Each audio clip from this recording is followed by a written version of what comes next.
Hello, good morning, good afternoon, good evening, wherever you may be in the world. My name is Matt and I've decided to create this video because I've had a lot of people ask me about my recent 21-day Vipassana insight meditation experience, and I figured it would be better use of my time to just create this video to be able to share with those people and also anyone that may be interested in doing this experience. I had a little bit of a look on YouTube and there wasn't much content about it. Obviously it's such a unique experience, so that makes sense. Although I do think that going into it, my mind would have liked to have this sort of video of someone's direct experience and sharing their journey in regards to what someone might be able to expect. So that's sort of the purpose of this video. I'm not really interested in editing it too much. I'm not going to be reciting what I'm saying, so I do apologize in advance if it's a little bit discontinued. I don't make YouTube videos. I don't talk in front of a camera very often. So yeah, the sentences might be a little bit incoherent or discontinued and whatnot. So just bear in mind that. I'm basically just going to be spitting off my experience. I have made some notes here on the computer as well, which I'm going to be referring to. But yeah, this is just mostly going to be my raw experience. So I'm going to talk about what Vipassana is, where it was, what it entailed in terms of like the course, the schedule, sort of the rules that they expect you to follow. And then my direct experience related to the process, what it was like in some of the days. And now it's been a week out. What have I sort of taken away from that as part of the integration becomes more apparent, I guess. So the meditation experience was held at a temple, a very famous temple in Chiang Mai, or just outside of Chiang Mai in the north of Thailand, and it was called Wat Chom Tong. Now this temple is about 500 and something years old, and it's not just any temple. Every temple is unique in its own way, but this particular temple is quite renowned. It has one of the most exalted relics, I think maybe the most exalted relic in the world. And yeah, it's absolutely fascinating when you go there. I don't know how many monks live on site. When we did Buddha Day, I believe there was like 127, but I think a lot of them came from other places. But yeah, it's quite big. There was about 60 to 70 international students there, sort of coming and going. So when you start the course, you just rock up on your own date that they set, and then your 21 days or your however many days you've allocated will be for your experience. So it's not like everyone starts on the same day and everyone finishes on the same day. You might rock up, someone's on day 16, for example. So yeah, that was, I guess, honorable to be able to perform this experience at such a highly renowned place. They also did have it was locked away, I didn't get to see it, but there's like this little, I'm not sure the correct terms, but I guess it's like a relic, and it had this, if you imagine like a lamp almost, and inside of it, it was like this really protected little ball, and I was like, oh, what is this? And I found out it's actually part of the real Buddha's skull, which is quite fascinating too. So yeah, this place is, like I said, quite special. It has a lot of history, and you can really feel the sense of practice that's deeply rooted within this history. And I feel that also, for me anyway, it really gave a bit of extra drive. It's like, yeah, this is like the place sort of thing. So yeah, it was a really, really great experience to know that those sort of things were around. So what is Vipassana? Vipassana basically means to see insight, to see the truth, to see reality for what it is. And there are 4 foundations of mindfulness, which sort of make up this Vipassana. So you have the body, you have the mind, you have feelings, and you have mind objects. Okay, so this mechanism or this system sort of interplays.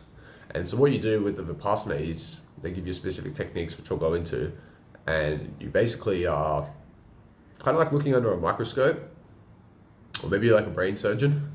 That's how it sort of felt when I got out.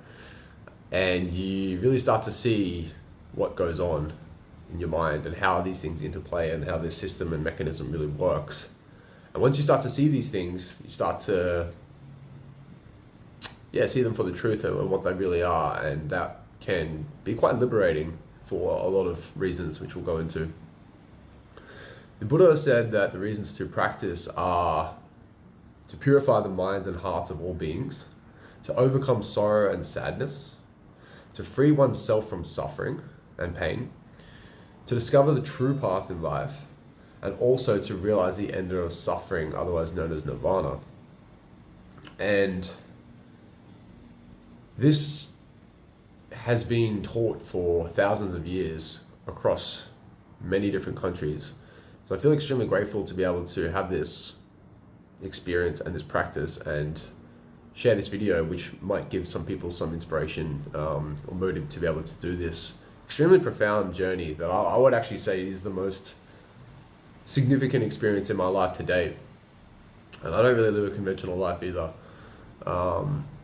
which again, of course, this is all subjective too, but I feel the only thing that's going to be superior to this would be having kids. Yeah, it's fantastic.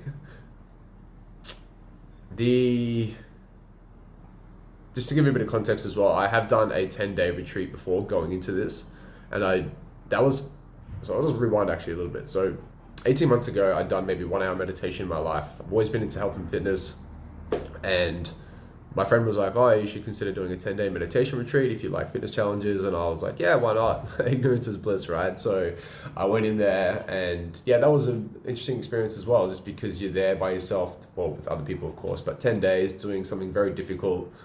With that being said, I didn't really get much out of it from a meditative point of view because I didn't really understand the process. I was just so new to meditation, and my mind was obviously just scattered. But I still really benefited from it. And going into this 21-day meditation retreat, I feel having that previous experience was very beneficial for me to understand the processes and cope, even though the actual techniques and the overall experience was somewhat different. So I just thought I'd throw that in there.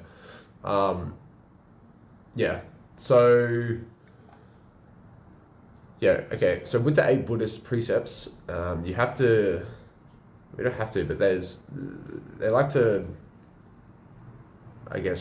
teach this. And when you go there, you are expected to follow these rules. It's extremely important. It's very respectful of the Buddhist way and the culture. And yeah. So number 1 is to refrain from killing any living being. Now you can imagine when you're down at the lake and there's mosquitoes everywhere, it's quite reflexive to just smack it and kill it. Or there's ants maybe you step on, or maybe you kill these little bugs. But yeah, refrain from killing any living being. Refrain from taking something that isn't given. And yeah, this one's good because a lot of times you might just see something and go, I'll just take it or whatever. But someone giving you something is quite a beautiful feeling as well. It's thoughtful, it's intimate in that regard too. Refrain from any kind of sexual or romantic activity. Refrain from false and harsh speech. Refrain from consuming drugs or alcohol. Refrain from eating after 12 noon. This one's interesting. I never really understood why. Maybe I don't need to know why. I'm laughing because part of my experience was discovering how much my mind loves to plan and analyze and organize and know. This idea of knowing is a blessing and a curse at the same time for me. So I just laugh because I have the awareness now to see that I'm doing it. So this is going to pop up later and probably again and again. But anyway, so yeah, no eating after 12 noon. No watching TV, dancing, singing. You can't even listen to music. No beautification, so no deodorants, that sort of stuff. So you just raw as you are. And refrain from using luxury beds and seats. So yeah, the beds that we had were paper thin. You're sleeping on the floor. And so for me, who was 6'2", it's questionable on the knees when you got to get up in the middle of the night to go to the toilet. But yeah. So that's the 8 Buddhist precepts, so it's expected you follow that. The rules for the meditation. Okay, the first rule is to follow all the rules. The second rule is to observe correct speech and noble silence during the discourse. So during the experience, you cannot talk to your fellow meditators about how your experience is going, what you're doing, blah, blah, blah. Okay? You will notice that other people that talk, which again is against the rules, but people can't control themselves, right? Or they don't understand or whatever. You'll note that you will start to get resistant or agitated towards that because your silence is very important. So not only you talking to other people, but you hear other people talk and it's like, it's rude. So it's really important this rule is followed. I mean, all the rules are important to follow, but this one in particular really allows your mind to focus in and get the most out of the practice and the experience. Obviously, you can, well, not obviously, but every day you meet with your teacher for like 10 or so minutes and they will review your technique, maybe any comments you may have, but they generally don't care too much about any stories or whatever. They just care about the technique and just staying on the straight path. So shout out to Hannah if she ever watches this. She was very good at that for me because I would rock up to the appointments every day and just ask some wanting to know questions or maybe something philosophical. Why does this? Why does this? It's like, Matt, just stick to the fucking task.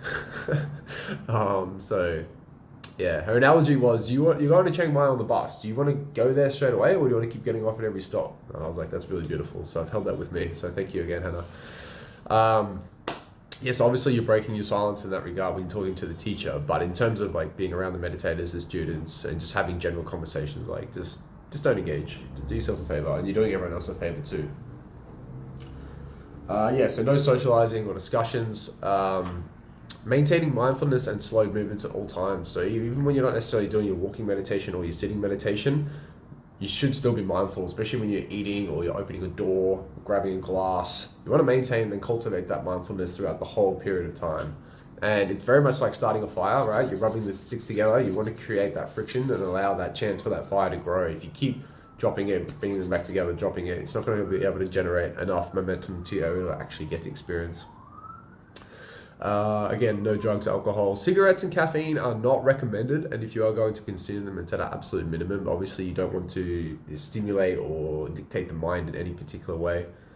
I got to day 15 and then I did have a coffee because we'll go into why, but yeah, I don't normally drink a lot of coffee. I would say I drink like half a cup every day on average, so it's like maybe one every 2 days. And yeah, maybe some people that have an addiction might struggle, or maybe they'll benefit from going to this experience. It's a way for them to rehab themselves, but yeah, you sort of don't really need it as well.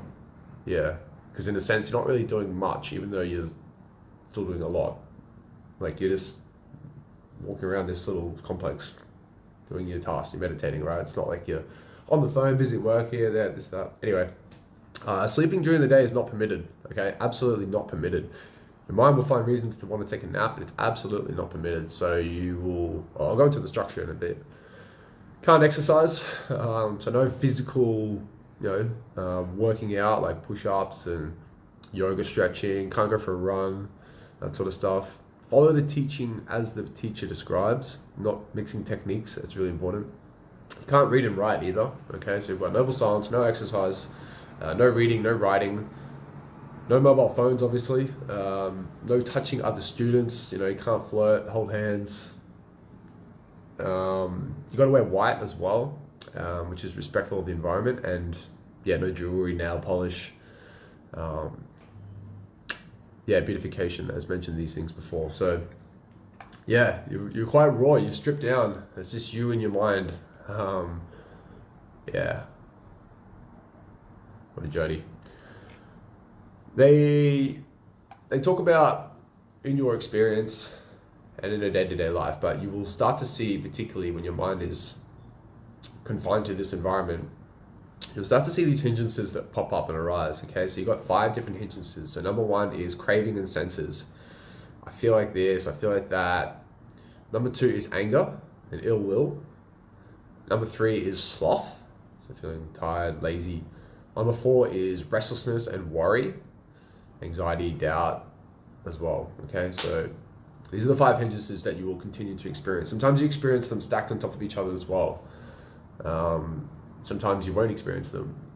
Sometimes you might be feeling the opposite. You might feel concentration. You might feel effort. You might feel motivated, you might feel excited, you might feel the other end. And so a lot of this is just to see, what's going on. Not necessarily to deal with it, but you do deal with it with the technique, but you don't necessarily address it specifically. Yeah, it's not like, oh, I'm angry, I'm going to go calm down now. It's not like that. Which we'll go into how it also happens. And you've got the 6 senses, okay? So you've got seeing, obviously, hearing, it's number 2, smelling, it's number 3, tasting, feeling, and thinking. Okay, this is the way for the mind to process information, and it's happening simultaneously on moment to moment at every single second, every single nanosecond really of your life. So you're receiving information, it's coming back in, your brain's interpreting it, it's doing something with that, and then it's dictating you basically. So that's like the bread and butter of this sort of stuff. And so to be able to do the Vipassana and, like I say, look at the microscope and see what's going on underneath, you really start to get a glimpse of like, holy shit, like these thoughts are crazy, or I'm feeling this sensation right now, or I'm not feeling that sensation. And it's a beautiful experience. So there's 3 characteristics that pop up as well. So you've got, and this is what the Buddha found, there you have this idea of impermanence. Impermanence is basically what you imagine. It's the opposite of permanent. So it's not always going to be there, or it's moving. It's constantly in flux and changing. And this can happen in a micro level, and the biggest level being life and death, right? So when you're granted life, you're granted death. It's not permanent. I think having that reminder that like you are going to die one day, if as much as that might sound fearful and brutal, it can actually almost be liberating as well, because it means that you're not avoiding something or trying to run from something. You are in more acceptance of that is the true reality, right? And therefore it gives a bit more room to play around with your life in terms of, well, what you want to do. In one sense, it doesn't really matter, because it's going to come to zero anyway. So for me anyway, that's kind of how I think about it. You might think I'm crazy. And to be honest, after this retreat, I realized that my mind is pretty crazy. So understandable. So this idea of impermanence, which we'll go into, this idea of suffering or dissatisfaction, and suffering is happening all the time, and you'll see this. And then this idea of there's like no self, or there's no self-control, right? There's nothing controlling you. So you might have a thought, or you might have a feeling, or something coming, maybe someone's walking that way, like you can't control these things, right? It's just part of life and nature and reality. And so that idea of not controlling that situation and understanding that creates a lot of freedom from suffering and liberation, to just allow more acceptance rather than avoidance or wanting something to be a different way. So with the schedule, so you wake up at 4, they have a bell, otherwise you have your little buzzer, your little alarm clock. It goes off at 4, breakfast is at 6, breakfast goes like, the whole, like the food's done by 6:30, but again, you're supposed to be eating mindfully, so like if you take 45 minutes, that's pretty standard and kind of expected to. You shouldn't be finishing your food in 5 minutes because you're not eating mindfully. But let's say like by the end of the hour, so at 7 o'clock, you should be back practicing again. Really, because it's like, what are you doing? Now maybe if you're an hour and a half after eating, you're probably just having aversion towards doing the task. Wake up at 4, breakfast at 6, lunch at 11, sleep at 10. All right, so you sleep 6 hours a night. What happens during the rest of the day? Well, you've got self-practice. You meet with your teacher for 10 minutes, but outside that, your time is somewhat controlled by you, and it's up to you to maintain that discipline about doing your set requirements and your tasks. So I'll go into a little bit about the technique. So you have 2 types of meditations, right? You have a sitting meditation and you have a walking meditation. When you start, your first couple of days, it only goes for 5 minutes, and then they build up to 10 minutes, 15 minutes, 20 minutes, 25, 30, 35, so forth, right? So you get up to about an hour. An hour is the max, and you'll hit there about like day 10 or 11, roughly, depending on your progress and how much your teacher thinks that you're suitable or adequate for the progression. It's more about the quality rather than extending that duration, but it is about increasing that time as well. So you get up to the point where you're doing an hour walk followed by an hour sit, and then you have a 20-minute break in between. Again, this is self-monitored. Maybe some days you take a little bit longer, maybe some days it's a little bit shorter. But yeah, the idea is to like, take a little break and then come back to the task. They also give you this exercise which is called a mindful prostration. And that is to sort of warm up the mind. So you can think about this as like a stretch before you go and do some exercise.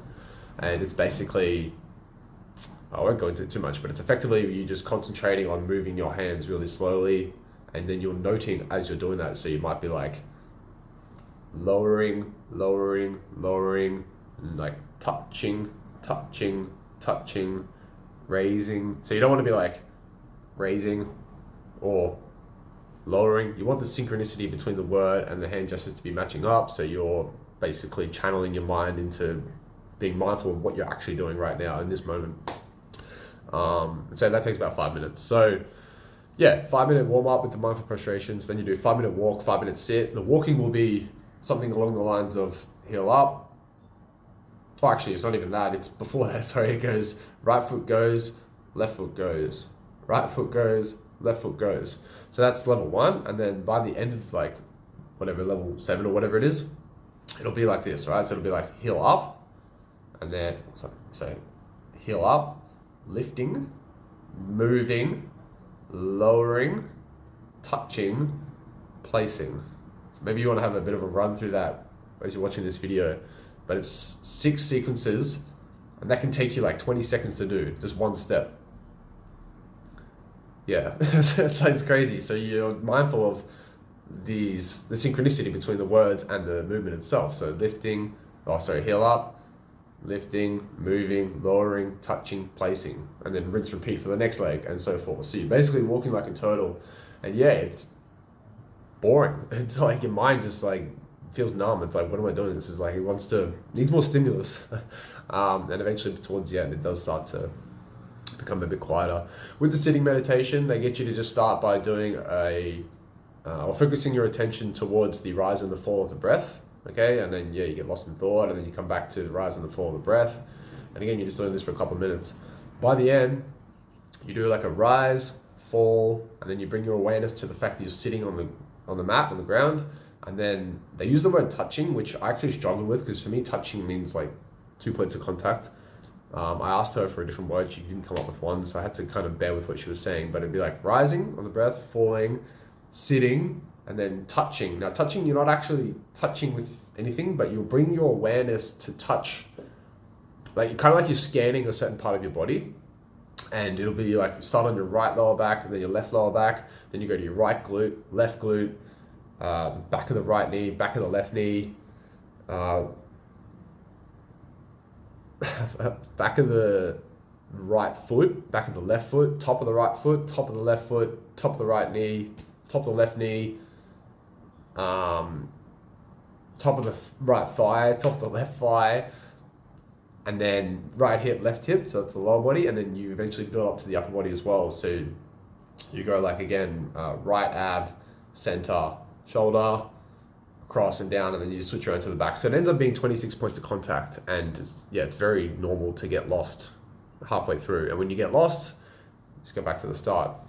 Now, the other main technique that they teach as well is when you're experiencing thoughts, sights, sounds, hearing, tasting, touching, all those senses, you want to note them. Okay, mentally making a note. This is what I'm experiencing. I'm experiencing hearing. I'm experiencing thought. The context of the thought or what you're hearing or whatever you're noting doesn't matter.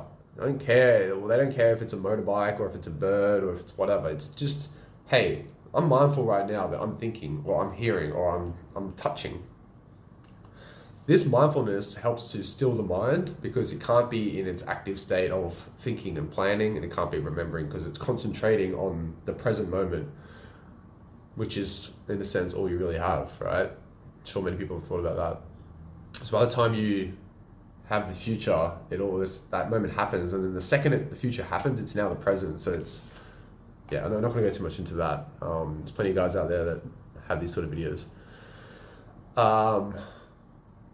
Yeah, so that's the idea, is to be mindful and note, and just keep noting, and don't get lost in the stories, and even though you will, but don't worry too much about the context of them either. Just note, okay, lost in thought. Now, if you're sitting there meditating, you got an hour sit, and you get lost for 15 minutes, and you're like, oh my God, like I've just been daydreaming, thinking about what I'm going to do when I get out of this retreat, or why I'm in here, or whatever. Doesn't matter, right? No judgment. Don't criticize yourself for, oh, I should be meditating. It's like, yeah, okay, you were lost in thought. It's part of it. Cool, doesn't matter. Just drop it, come back to the task. Note it, back to the task. Note it, back to the task. Note it, back to the task. Again, you want to go straight to Chiang Mai on the bus, or do you want to keep getting off at every stop? All right, don't worry about it.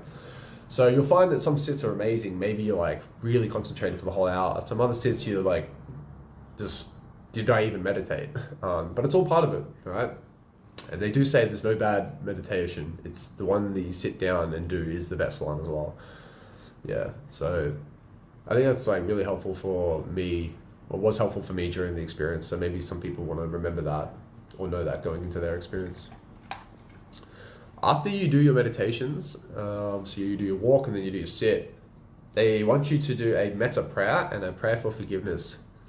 Metta is effectively love and kindness, and the idea is to put so you do the practice and then to put the icing on the cake, if you want to call it that, and it will really help to cultivate these feelings of love and project that not only internally but also to everyone else.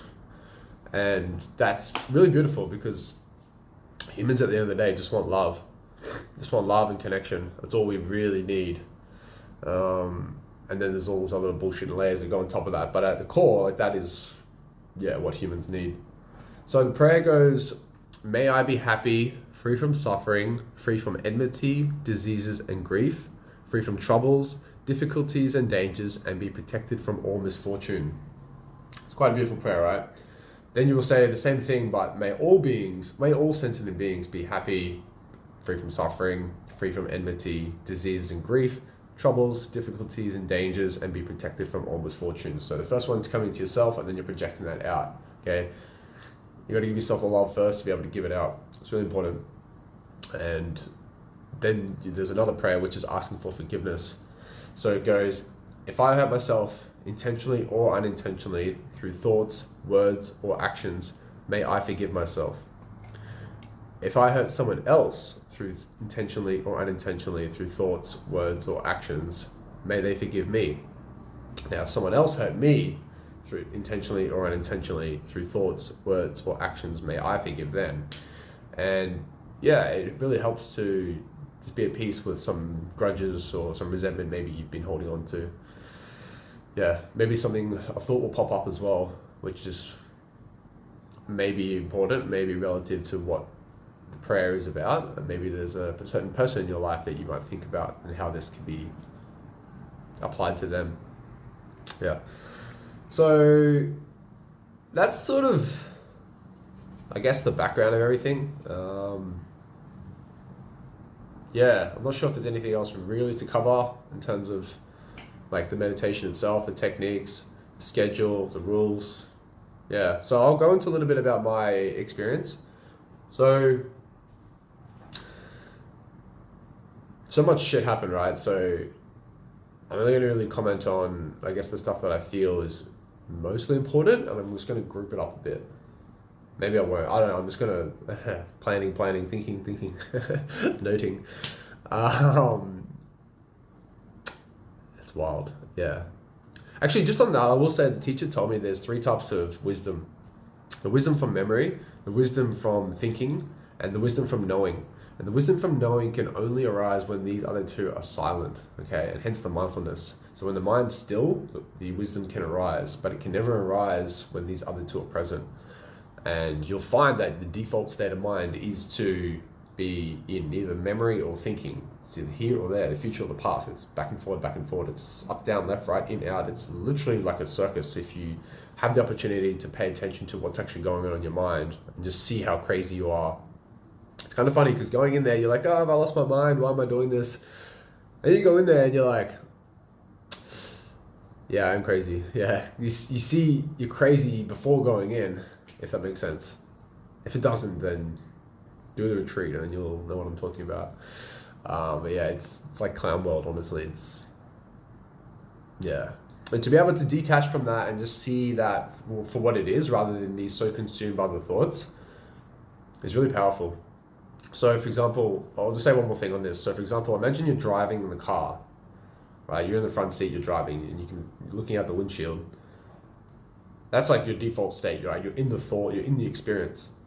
And then, as you develop awareness, you take this vantage point of a witness, right? So you've got the guy who's driving the car, and now you're in the back seat watching the guy drive the car, okay? So you're no longer driving the car, but the car's still driving. And then you start to see what's going on, and you start to like watch, okay, why is this guy going crazy, or why is he not turning here, or whatever the story is, right? So you don't become so encapsulated with the thought and the emotion that you're experiencing, and you start to create this distance and this separation amongst that. And that is the stepping stone or the gateway into reaching nirvana. That's what the theory suggests anyway. And honestly, it can be quite liberating to be able to disassociate from those thoughts and be not overly consumed by them, and more importantly, identify with them. Yeah, which is something that you'll start to notice that comes up as well later, like the identification to things and the attachment and clinging is what the mind loves to do, and that's how it gives itself its basis and support and its strength. And so when you don't feed that, then it's got nothing to hold on to. There's no substance, so it just drops, and hence the suffering drops as well. That's like what a lot of the theory suggests. If you're more interested in that stuff, there's plenty of content out there on YouTube. Yeah, I don't really make content. Well, I don't make content, so I'm not going to go too much further into that sort of conversation, but it can be something worth researching, I think. But there's no substitute for direct experience, I will say that. So my direct experience, speaking of, right, day one. So like I said, I've done the 10-day before, so this is helpful for me in terms of getting through the first part anyway, because like I've done it before. So yeah, day one to, I don't know, maybe like day 4.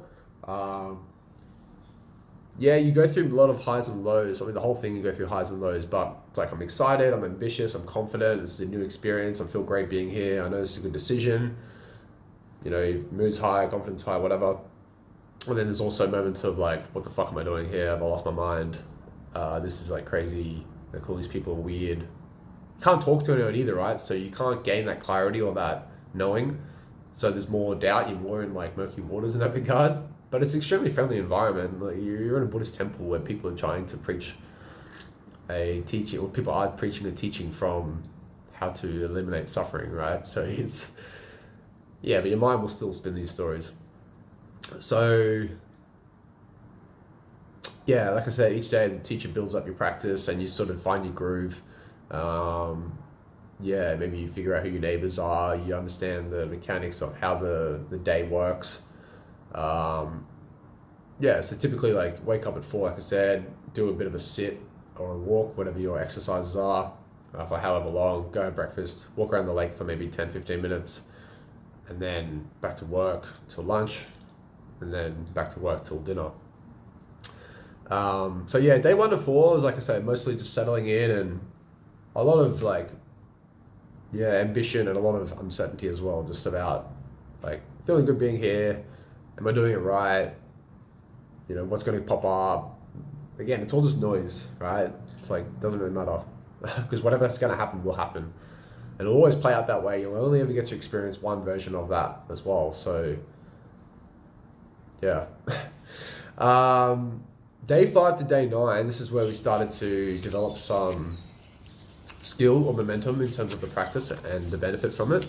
So I noticed that there was a bit of a preference for me to practice in the common area opposed to individually in my room. So some people had preference to just sit in their room and do their meditations, which is fine.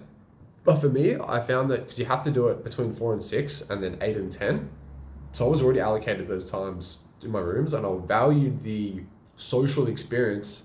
When I say social, you're not talking to anyone, remember? You're just there. People just doing their thing, you're doing your thing, but it's more going on in the mind too. And I really valued the social experience of doing it in the common areas for whatever reason. This kind of got me questioning, like, okay, what is it about that I value? Because there are other people that like doing it in their room, but I had aversion towards doing it in my room, and I was actually in favor or / more motivated / more excited to do it in those common places. So when you're in that environment, you're obviously able to judge You're able to criticize, makes you feel good. You're able to seek external validation. Maybe you're doing it really well and you think, I wonder if, when I say you, I mean, this is my experience, right? So this is just an insight to my psyche and how my mind was working at that time. Yeah, I'm not going to hide anything. So yeah, I would like judge, and maybe that would create like a feeling of relief or protective mechanism, because it's like, oh, I'm not doing it too bad. But truth be told, like I'm lost in thought and I'm not concentrating on what I'm supposed to be doing. So my mind is finding ways to deviate from the task at hand, if that sort of makes sense.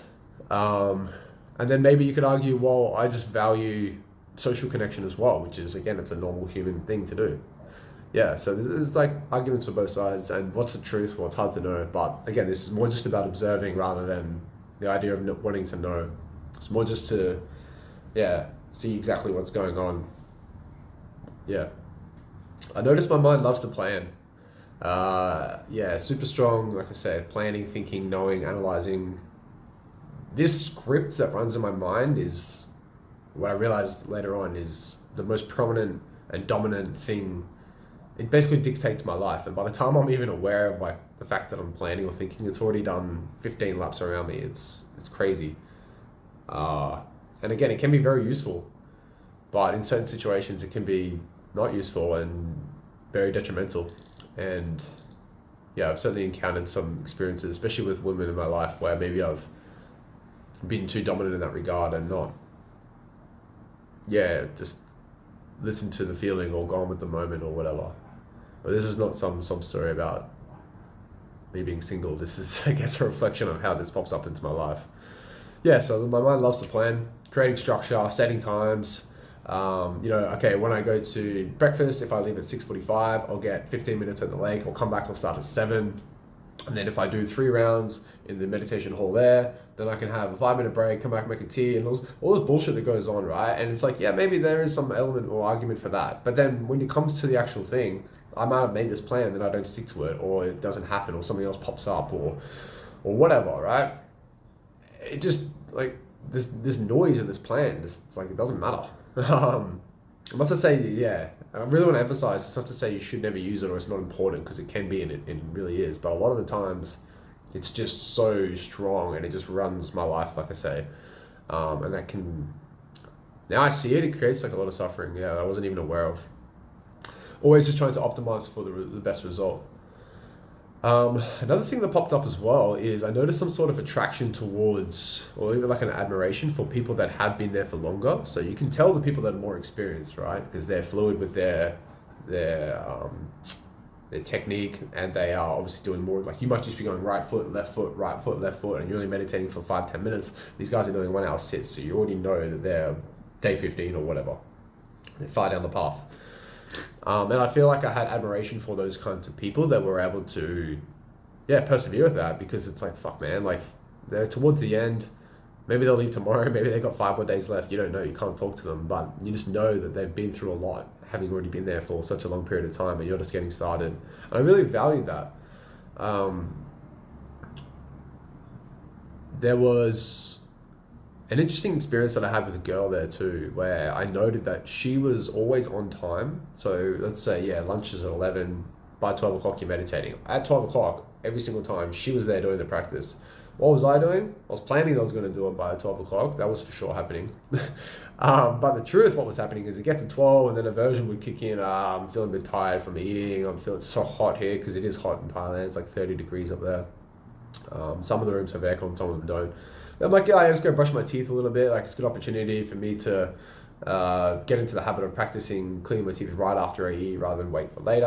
Floss, drink some water. Maybe I'll be mindful of the birds. Like, all this bullshit, right? It's just like, maybe I'll start at 12:04. And then I really valued, and I won't say envy, but I felt like I was missing that part of me, that time management. And it reflects in my work, because I just work for myself, right? So essentially I can do whatever I want. But that, I started to see this in other people, and I really started to become attracted or connected to that, because that was what I was missing. So it basically showed a part of me that I felt that I needed, and I developed this connection for this girl from that. And it was really interesting really, really interesting to just see how I felt that pull towards her. And then I noticed that my mind would always wonder, like, where is she practicing now? Is she on time? Like, is she slacking off? And again, it's all just noise. It doesn't matter. It's like, just focus on yourself, do the task. And maybe for some people this is obvious. It's like why is your mind doing that? But again, this is just an expression of what my mind was doing. And then yeah, towards the end, sorry, not towards the end, but I noticed there was a version towards doing the walking meditation opposed to the sitting meditation. And even with the sitting, I did actually have a preference towards doing it. And so maybe that's because in the past I've done the Goenka retreat, so I've got more experience of doing the sit opposed to the walk. Maybe it means that my mind doesn't have to be as attentive because I can just sit there, meditate, whatever, get lost in thought for 20 minutes. Whereas when I'm walking, obviously my eyes are open, so I'm more concentrated. Even though when you walk, you still can get lost in thought. It requires a higher level of effort and concentration, right? Because you're not going to walk with your eyes closed. You're not just going to stand still. You need to be doing something. See if that sort of makes much sense or not. But again, this is all just observation, not conclusive. So fast track now to day 10. Again, feeling good, feeling motivated because we're halfway through. And lightning strikes.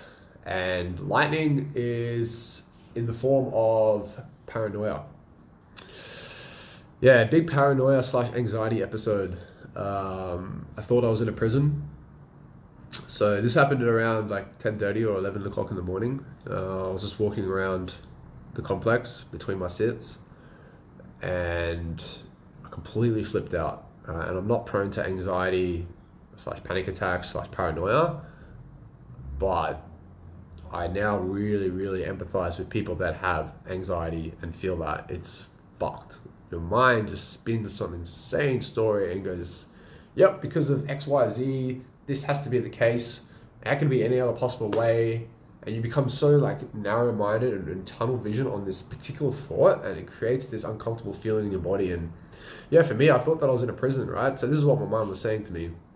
So everyone in white, there's like 50 of us students, everyone in white are the prisoners. The monks are all the prison, like the police, because they're all in brown, they're monitoring it. The teachers are like pretending to be the students because they're in white, but they're actually on team monks or the police. And they are like a part of the trap, I guess, to keep you there. Fucking insane, right? In the complex, you have the fences, and on the fences they have the like the spear tips. It's not barbed wire, but it's spear shape, right? I'm assuming it's just so the birds don't sit there and shoot everywhere. Maybe there's another reason, I don't know. But yeah, that got to me as well. I was like, oh, well, it's like, it makes it hard to escape, blah, blah, blah. No contact with outside. They provide everything for you, so it's all, it's all well and good to make you think that this isn't a trap. And yeah, it's fucking wild, like just how crazy my mind went for about an hour. I was flipping out. I was like, I need to leave. Like, this is it. Like, I need to leave. But what was really happening was my mind was just trying to escape. But the truth is the complete opposite of all of that. Like I said, I'm in a Buddhist temple. Everyone here is full of love and trying to improve themselves and get better. And yeah, I felt a lot of shame come up after that. So that anxiety trip or experience lasted like an hour. I spoke to my teacher about it, and yeah, she just like sort of comforted me in a sense. It was like, yeah, the mind can spin a lot of stories, to be able to see them for what they are, not actually buy into them. Yeah, she didn't investigate more about that. She kind of just gave a bit of an overview and then was like, yeah, back to work. Whereas in my mind, I was like, is she going to say, like, do I want to leave? Because if she said, do you want to leave? I would have probably snapped it off, honestly, in that state of mind. And I'm so glad she didn't. Again, we're going straight to Chiang Mai. We're on the path. We're not stopping off. So yeah, I felt a lot of shame associated with that experience because I've never experienced it before. And like to be deluded felt embarrassing. And how could I possibly be, in that influenced state? How could I possibly think that that was actually the case? Yeah, it was wild.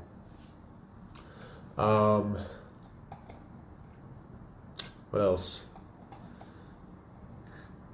I guess, yeah, so like pretty much between now day 11 and day 16, I'm up to like 45, 50 minutes now, and I'm starting to see people have left, new people are coming. I would say overall, I'm now enjoying the experience. Like, I feel like I'm fully surrendered to the fact, okay, like I've been here for 10 days. I've surrendered day 10. It's like, yeah, good one. Yeah, I've surrendered day 10. I'm going to be here for another 10 days. Like, let's really persevere, and time to put the foot on the gas in that sense and really focus and concentrate, and yeah, just remind yourself of why you're here. And if I fast forward to the next 2 weeks, like I am right now, it's like, if I look back on that experience, am I going to be able to say to myself, I got the most out of it because I put the most amount of effort that I could have possibly done in? And I wanted that to be true. So I felt a lot of energy cultivating and momentum and concentration, which was really powerful. And by this stage, my awareness is sharpening. I'm becoming much quicker at catching myself thinking and noting as well. It's like, basically got to the point where I was permanently noting. Whereas before it might be like you note every couple of minutes or whatever.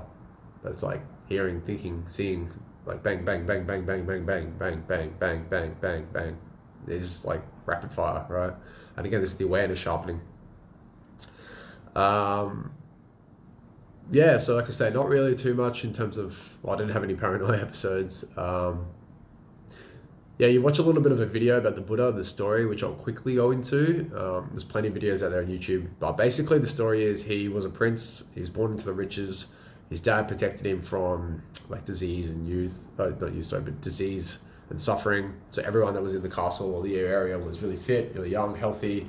He was everything provided for him. And then one day he had a glimpse, or he saw an older person who was like maybe 80 years old, had like tumors on their face, and saw like the end of life, right? And he was like, oh, what's this? And it's like, this is suffering, this is real life. And he's like angry at his dad because he's like, I haven't been exposed to this.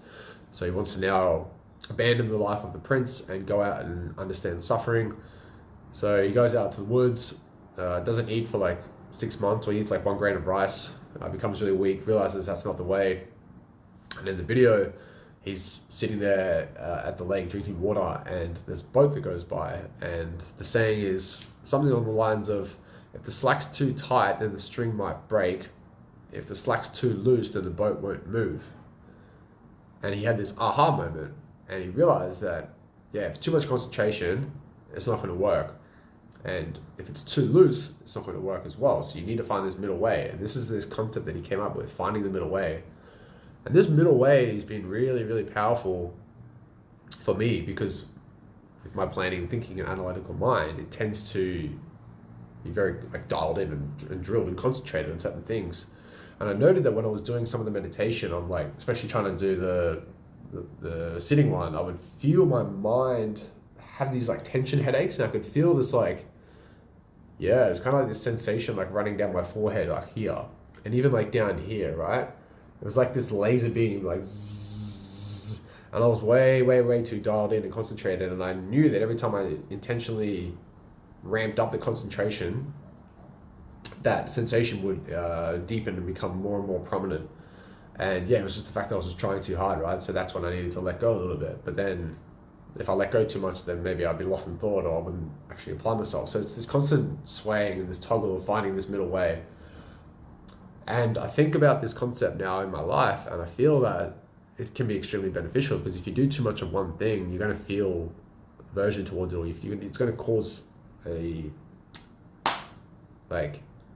action has an equal and opposite reaction, right? So if you do too much of one thing, it's going to result in another thing. So, but if you don't do too much of it, or you don't do enough of this, then that's going to cause that. So again, it's finding this ability to toggle, find this middle way. Where's the medium? And it's different for everyone. But yeah, that saying, I guess, is really, really powerful. So yeah, it gets to day 16, and the teacher's like, okay, now this is where all the juice happens, right? Maybe this next part's going to deter some people from going, but I hope not. Yeah, this is where you really learn about impermanence, suffering, and no self. All right, so you've been doing this for 16, 15 days. Teacher says to you, all right, you're going to sleep for 5 hours tonight, right? So you're going to go to bed at 11, wake up at 4. Yep, no worries. Confidence is high. I got this. Sleep 5 hours, wake up, go and check with your teacher the next day. How you feeling? Oh yeah, tired, but whatever. I've been feeling tired the whole time, feeling happy, feeling this, whatever. Again, you're noticing the emotions are fleeting, right? Feeling positive, neutral, Pleasant, neutral, and unpleasant was the terms they use. They don't use good or bad. They use pleasant and unpleasant. So yeah, at this point I was like funny, my mind was analyzing. I was thinking like something's going to happen here. Like they're lowering my sleep level. And so yeah, in the class, she's like, okay, well, you're going to sleep 4 hours tonight after you've had 5 hours sleep. And it's like, okay, see where this is going. Eventually it's just going to get to 3 hours, 2 hours, 1 hour, and then maybe there's a night of no sleep. So yeah, you go throughout your day, you do your practice, 4 hours sleep, you're feeling a bit tired, but you can push through. And yeah, it gets to like 11 o'clock or 11:30 at night, and you're still practicing, and like you're just like, man, everyone's asleep. I'm in the bin, but I've only got half an hour to go. And again, you're watching your thoughts and your emotions go by, right? You're learning to not buy into them. Remember that distance you're created. So you can definitely do it. Your body can do it. It's just the mind. So it gets to midnight, you go to sleep, wake up at 4. I have my next appointment again at 8:30. And Hannah's like, how are you feeling? She obviously knows how I'm feeling, so why are you asking me? My mind was reacting to her. I was like, why are you even asking me this? I know this.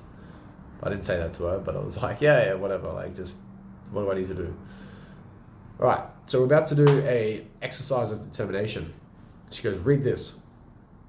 And I'm like, okay, this is weird, because it's the first time she's told me to just read something without actually giving me the instruction. So I thought something was up for sure. The task is to now go for the next 24 hours without sleep, and you can't have a shower. So you've had 5 hours sleep, 4 hours sleep, and now on the 4 hour sleep night, you can't have any sleep. So you've got to pull an all-nighter, right? My mind's like, yeah, it's easy, I got this. I've done heaps of all-nighters before. I've done 2 days no sleep before when I've been partying and being an idiot. Confidence is high. 45 minutes later, it's WTF, what's going on? And yeah, I'm just having like visions and memories back to that experience. So yeah, you got to try and feel how this might feel when when you're really exhausted and you just want to go to bed, but you can't lay down, right? You can't sleep. You got to just do the task. You got to walk for an hour. You got to meditate.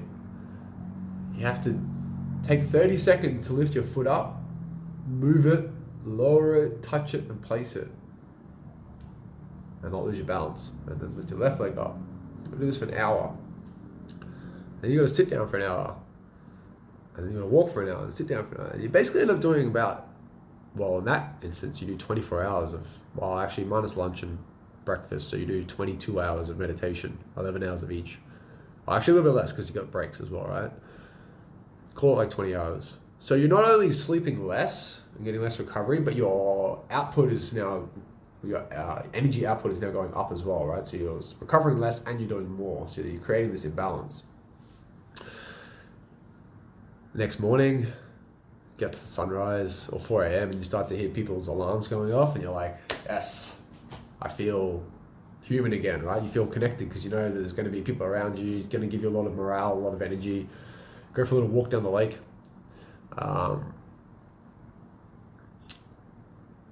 I should actually just mention that going into the 5 hours and 4 hours sleep, she did say to me, when you have lunch, you can't go to the common area. You need to bring your food back to the men's area because of the sounds, like people just like touching the plates and, the knives and forks and whatever, even though no one's talking.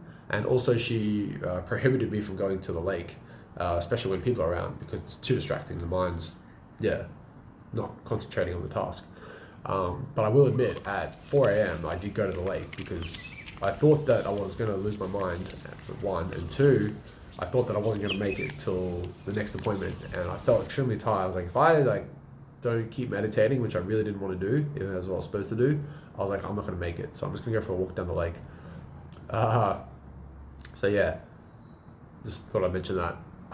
So yeah, anyway, the 24 hours go by, and I'm fairly delusional right now because I haven't slept. So I rock up, she's like, how you feeling? I'm like, yeah, delusional. She's like, okay. Next task, does the same thing, gives me this piece of paper, here you go. I'm like, fuck. The task is to stay awake for another 24 hours and no shower again. And this time we are given a little buzzer, all right? It's a clicker, right? So there's a little hook thing that wraps around your thumb, and every time you feel your mind, like so let's say you're sitting there meditating, right, and you nod off, or you feel like a big like jerk, and your nervous system is firing, you're supposed to note it, right? You press the clicker, and then you are supposed to record how many times this happened. So here you're learning about what they call the cause and effect. So you might have a thought, causes a reaction in the body, cause, effect. And then the other way too, you might have something in the body, creates a thought, cause and effect. So the system is interlinked. So in my first meditation, I sat down, I basically got like 40 minutes in, and then I felt myself like dozing off. And then there was one point where I like legit fell asleep while I was meditating, and then the alarm goes off after 60 minutes, and I checked the tracker and it was 135 times. And I was like, oh, maybe I like held the button down and it just keeps running, but you can't do it. It's a manual clicker, so you hold it down and it just goes once. So I couldn't have possibly done that. So I would have had to have clicked it 135 times. And I spoke to her about it, and I said to her, I only remember doing it about 4 or 5 times. So in my mind, I'm asleep, right? I'm clicking. But I don't know I'm clicking. It's fucking wild. After that 135 times, it only ended up being like between 1 and 5 times. I guess because my mind was more aware now, or I was like, maybe I trained myself to stay awake or be more attentive to that. And yeah, I didn't fall asleep as well. So I thought that was interesting. And yeah, anyway, I get to the 24 hours. Well, it's now 48 hours plus running off 4 hours sleep. So in the last 72 hours, I've had 4 hours sleep. And I'm just sitting there trying to look at my teacher like, what are you doing to me? Like, yeah, what the fuck's going on? And she gives me another task for day 3 of the exercise determination. And this is like, yeah, day 19 now, I think, or day 20. So on one end, I'm feeling really confident because I'm leaving in a few days. Another end, I'm like in the absolute bin because I haven't slept and I'm delusional, and I'm like, what the fuck's going on? But part of me is like, I've got to finish. I've got to stick to the rules. I've got to be a good student. I've got to apply myself. I've got to do all this stuff. And then the other part of me is like, it's going mental. So yeah, it gets to day 3 of the exercise determination, and lightning strikes. Had another paranoia episode. Yeah, it was so rough. So I'm sitting there and I just feel my heart rate just increase, and I started to have chest pain. And I said to myself, I don't feel comfortable right now. I feel like my health is at risk and I no longer wish to continue. So I said to myself, I was like, I'm not going to make it. That's it. I'm going to pull the pin. I'm going to quit. And I had the reoccurring thought of the first lightning strike, of the paranoia. Like, yep, my mind's wasn't wrong. It was wrong before, but now it's not wrong, and I'm seeing it again. It's like they're purposely torturing you and suffering you and creating this for you, and you're gonna die. It's like all the shit that's going through my head. So anyway, I went and spoke to Hannah, and she's like, okay, like, she clearly knows my mind's under a lot of stress. She's like, okay, what you need to do is you need to do a 5-minute walking meditation. 30-minute walking meditation, and then a 5-minute sitting meditation. But instead of sitting, I want you to lay down, but don't go to sleep. Okay? Actually, sorry, I got that the wrong way around. So you do a 5-minute walk, yeah, and then a 30-minute lay down. So you do the same process as what you're doing when you're sitting with the touching points, but you're just laying down. But again, you're aware that you're not going to sleep, but you're like resting, right? She goes, okay, go and do 3 rounds of that, which will take me like a bit over an hour and a half, and then I'll come back and check on you. She comes back at the end of the second one, and I've just finished the laying meditation. She's like, how you feeling? I was like, yeah, I'm feeling a lot better. But I'm exhausted. She's like, yeah, okay, just do one more and then come and see me. It's like, yep. So I go to do one more, and I go through the walk, and then I'm laying down, and maybe like 10 minutes in, I pass out. And I woke up like 14 hours later. And yeah, that was it. I basically just died in that sense, where I couldn't do any more. My mind just shut off. And the point wasn't necessarily to get to the end result, even though they don't tell you that. It's more just to stress your mind out. And so what I learned a lot from this, and what I learned was, you're always more capable than you think. Okay, that is the first thing. I'm not advocating people to go out there and do 3 days of no sleep, because that's not healthy. But this exercise teaches you that you are much more capable than you think. Your mind will spin so many stories, that just aren't inherently true. And it's almost always to either go towards a feeling, so you're either craving something, or to have aversion towards a feeling. You don't want to feel something. And this is basically how it works. You're either going towards that or avoiding this. And the mind, like I say, will create these thoughts and these emotions to influence that. Doesn't want to feel or wants to feel a certain thing.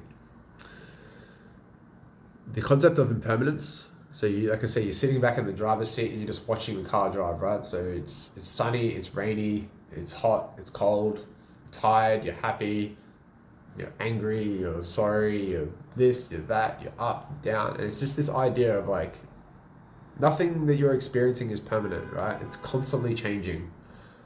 And to be able to understand that and see that with a direct experience, not just intellectually as I'm explaining now, but to be actually to see that happening in real time. Because you know you're out at 42 and you were tired before, but now you feel good. So like, are you tired or do you feel good? What is it? It's both and it's none.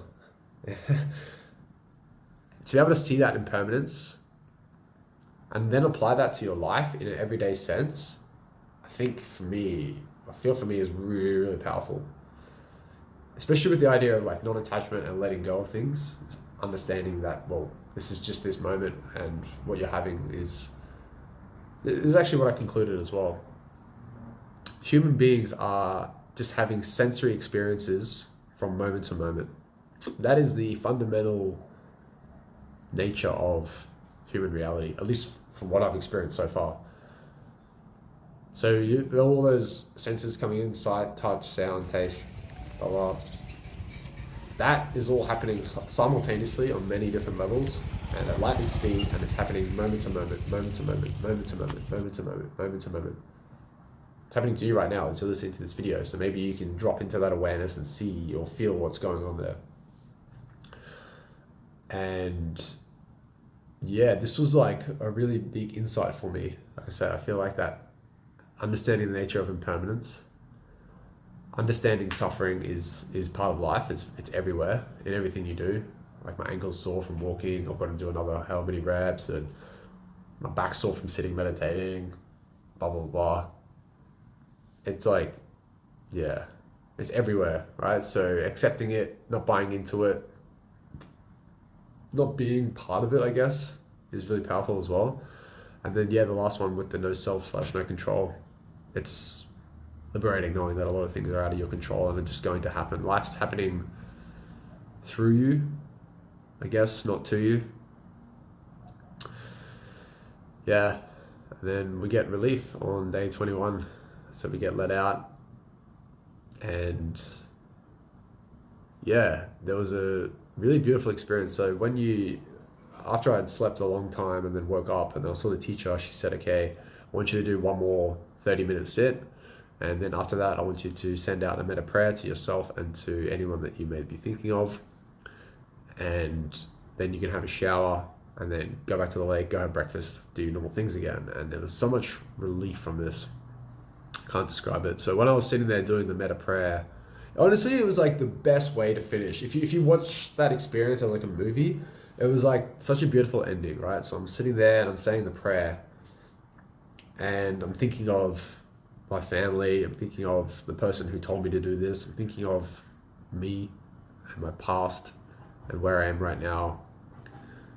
And as I'd finished talking, I feel the emotion coming in now, actually.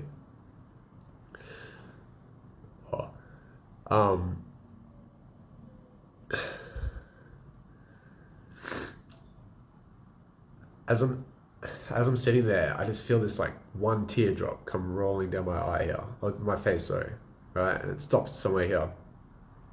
And then on the left side, just one teardrop.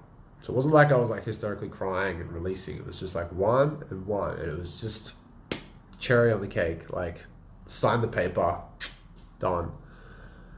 And there was this big sigh of relief, and it's like, yeah, there was so many moments of doubt where I didn't think I was going to make it. It's like, and so many moments where I criticized myself, I tormented myself, and all this release just started happening. I was like, you know what, I'm going to the lake. So I had my shower. Obviously, I don't know if you guys have never had a shower for 3 days, but it's a pretty fucking good feeling. It makes you take having a shower and sleeping on the ground. Yeah, you don't take it for granted anymore. You really start to appreciate that. So anyway, I get up, I go to the lake, and I'm like basically flying, right? My speed, like I'm not mindful of well, I am mindful actually of how fast I'm walking, but I'm not like totaling, right? I'm beaming straight down to that lake, like get me out of here sort of thing. Actually, it was more just like, it wasn't so much get me out of here, it was more like relief, I'm done, the job's finished for now. Anyway, so I've got this big grin on my face, and one of the girls was there for the whole time. We left on the same day. Yeah, she obviously like looked at me like, yeah, she hadn't actually done the same sleep that I didn't do, or that I did. So I don't know what the story there was. Maybe with her interviews with her teacher, the teacher thought she wasn't fit for it or wouldn't suit for her or whatever. I don't know, but I'm glad I got to experience this. But just know that not everyone's experience is exactly like mine. So I think that's worth mentioning as well. So you don't always do the no sleep thing. Again, I don't know why, but yeah, she didn't have the experience. I did. I'm walking down the lake. I'm like so excited, right? And yeah, she looked at me like, she knows like before, obviously I look like shit. I hadn't had sleep. She would have seen me like just in the men's area, just like, yeah, talking to myself. Anyway, so I get to the lake and I can't really describe this feeling. It needs to be directly experienced, but the closest thing I will be able to describe to it is like having a divine orgasm times infinity. It was the most blissful, joyful, euphoric state my body and my mind has ever experienced, ever. I felt like I was floating. I felt like I was God. I felt like I was in another dimension. Honestly, it lasted maybe like 20 seconds, and I just felt myself, my posture was so correct. I had such a big smile on my face, and I was like, I honestly never experienced that amount of joy in my life. Joy is like almost not even the right word. It's one of the closest words I can think of.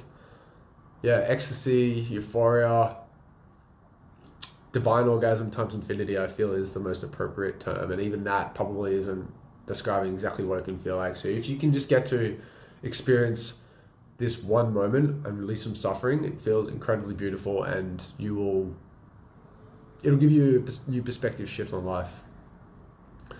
And I really hope that everyone does get to experience that and more. Theory says that maybe this is actually possible to be a permanent state of mind when you completely release from all suffering. So yeah, that's pretty much it. So I feel like I said, this has been the most profound experience of my life so far. I feel like I've been given a golden recipe, and now it's time to do the cooking. I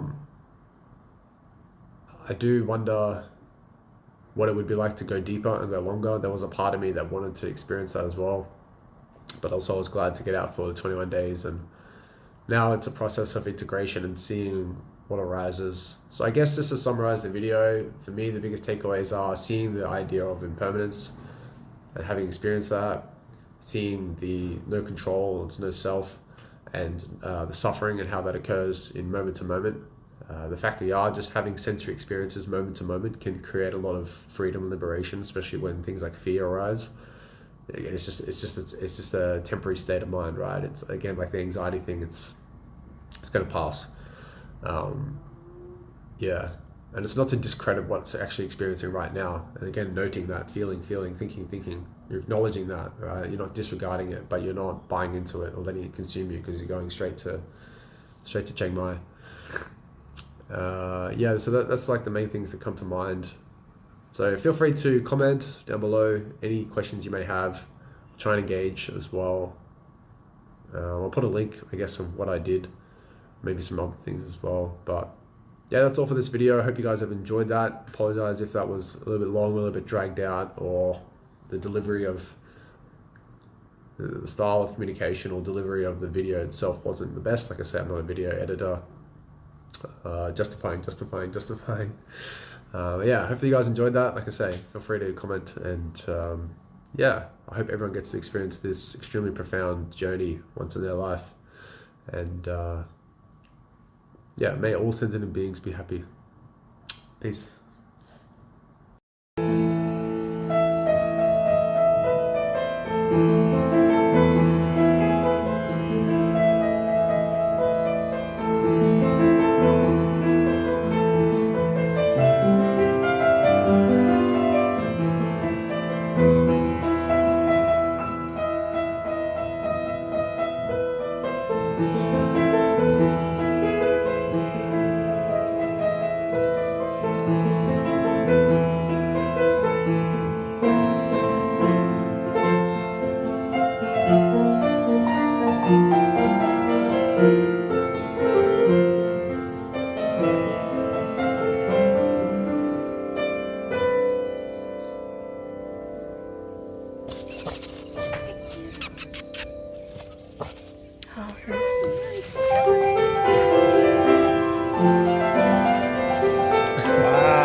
Bye.